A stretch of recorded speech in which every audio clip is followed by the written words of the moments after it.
আজকে স্বরূপনগর পত্রিকার অনলাইনে আমাদের সাথে থাকার জন্য আপনাদেরকে সাধুবাদ জানাই। আমি সৈয়দ রেজওয়ানুল হাবিব। আপনারা দেখছেন আজকের বিশেষ বিশেষ খবর। তিনি হচ্ছেন আব্দুল হাই।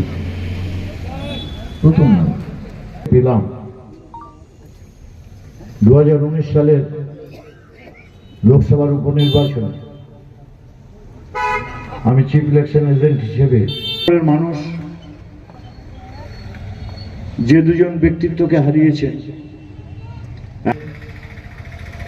উত্তরসূরি হিসেবে আবার আমরা স্বরূপনগর থেকে এমন নেতৃত্বকে পাবো রাজনৈতিকভাবে যে কোনো দল থেকে, যারা মানুষের উপকারের জন্য, মানুষের জন্য যারা তাদের কাজ করে যাবেন। আমি আশা করব স্বরূপনগরের রাজনীতির নেতৃত্বদের, তাদের প্রতি যদি আমাদের শ্রদ্ধা জানাতে হয়, যতটুকু পারি গোপালবাবু এবং হাই ভাইয়ের কর্মধারাকে আমরা যদি অনুসরণ করি, তবেই হবে তার প্রতি আমাদের প্রকৃত শ্রদ্ধা। তাদের যে লক্ষ্য, তাদের সেই কর্মকাণ্ডের আমরা সামিল হয়েছি, তাই তাদের সামনে রেখে আমরা স্মরণ সভা করছি। হ্যাঁ, তারা সব কাজ শেষ করে যেতে পারেনি, তাদের চিন্তা ভাবনা সম্পূর্ণ বাস্তবায়িত করতে পারেনি। তার জন্য আমরা আছি। স্বরূপনগরে এই মুহূর্তে অনেকগুলো রাজনৈতিক দল আছে, নীতিগত আদর্শগত কারণে যে যার প্ল্যাটফর্ম নিয়ে চলে, কিন্তু লক্ষ্য কিন্তু সবার একটাই। লক্ষ্য সবার একটাই, হাকিমপুর থেকে ডাকবাংলোর কালো পিচের রাস্তাটা ভালো নেই কেন? লক্ষ্য সবার একই, গ্রামের মধ্যে ঢালাই রাস্তাটা নেই কেন? লক্ষ্য সবার একই, বিধবা ভাতা, লক্ষ্মীর ভান্ডার সবাই পাচ্ছে কিনা?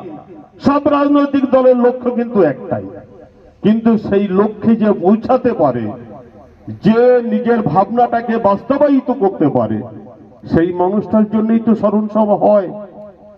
সেই কাজটা কিন্তু গোপাল কাকা আর হাই ভাই করেছিল। তাদের সেই অসমাপ্ত যে কাজ আছে, আমি মনে করি, আমি তৃণমূলের একজন জেলার সাধারণ সম্পাদক হিসাবে বা প্রশাসনিক চেয়ারে আপনারা আমাকে বসিয়েছেন, আমি আমার দল তথা আমার দায়িত্ব থেকে আমার চেয়ার উপরে ভর করে যতটুকু করা সম্ভব অবশ্যই করব। পাশাপাশি এই মঞ্চে যে সমস্ত রাজনৈতিক নেতৃত্বরা আছে, সবারই যে লক্ষ্য এলাকার উন্নয়ন করা, মানুষের সেবা করা, আব্দুল হাই সিদ্দিকী সাহেব, গোপালচন্দ্র দাস মহাশয়ের সেই অসমাপ্ত কাজ আমরা সমাপ্ত করব। আজকের স্মরণ সভায় আমরা সকলের অঙ্গীকারবদ্ধ।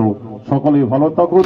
জাতীয় কংগ্রেসের স্বরূপনগর ব্লকের অন্যতম নেতৃত্ব আব্দুল হাই সিদ্দিকী, সাথে আমাদের গোপাল দাস, যিনি দীর্ঘদিন ধরে জাতীয় কংগ্রেসের ব্যানারে দাঁড়িয়ে স্বরূপনগরবাসীর মনকে জয় করে নিয়েছিলেন। ওনারা আজকে নাই আমাদের মাঝে, ইতিমধ্যে ওনারা গত হয়েছেন। আজকে তার স্মরণসভা অনুষ্ঠিত হলো আপনাদের ব্যানারে দাঁড়িয়ে, সমস্ত দলের নেতৃত্বদেরকে সাথে নিয়ে।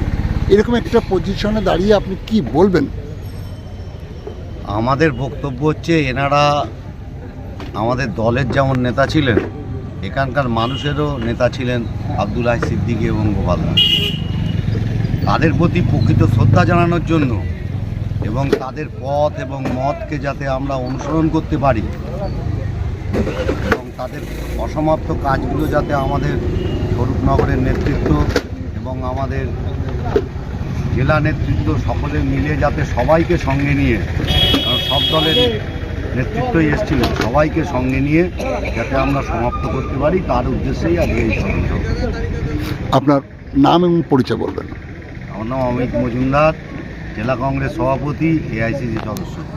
ধন্যবাদ আপনাকে। আপনাকেও